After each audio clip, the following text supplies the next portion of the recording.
Hello, আমরা আসছি Chelsea মার্কেটে ম্যানহাটনে। সেখানে রোবট আমাদেরকে কফি বানিয়ে খাওয়াবে। এই যে রোবট এখানে আছে, সে কফি বানিয়ে খাওয়াবে। আমরা অর্ডার দিচ্ছি। Hi, I am Jarvis. It is my pleasure to serve you today. Americano? দাও।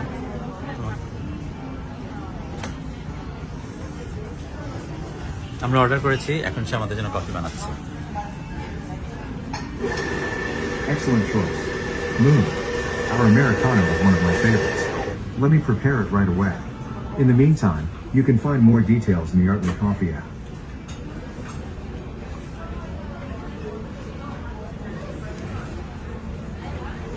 অটোমেশনের কারণে তাদের চাকরি হারাবে।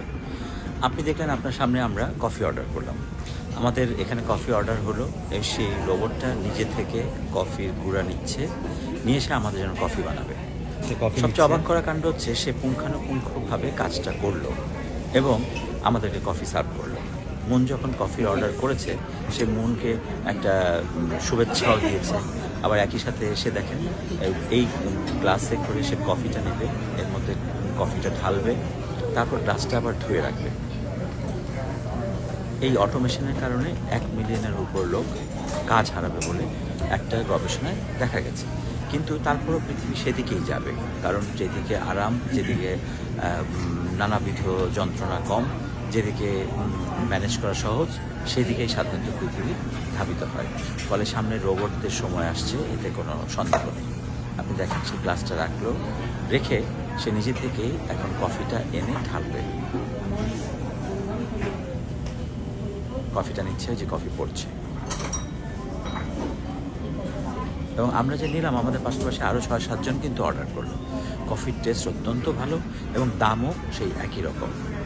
ফলে আপনার একটা মানুষকে টাকা দেওয়ার চাইতে সে এখান থেকে টাকাটাও বাঁচাচ্ছে। কফিটা সে ঢালছে। আমাদের কফি পুরোপুরি রেডি এবং এই যন্ত্রটা সারাদিন কাজ করবে, তাকে 1 টাকা পে করতে হবে না। আর এখানে একটা মানুষকে রাখলে কিন্তু পার আওয়ারে একটা টাকা দিতে হতো, সারাদিনের জন্য একটা বিশাল অঙ্কের টাকা দিতে হতো। আমাদের কফি রেডি, সে এখন বলবে Moon, your coffee is ready. সে গ্লাসটা ধুচ্ছে,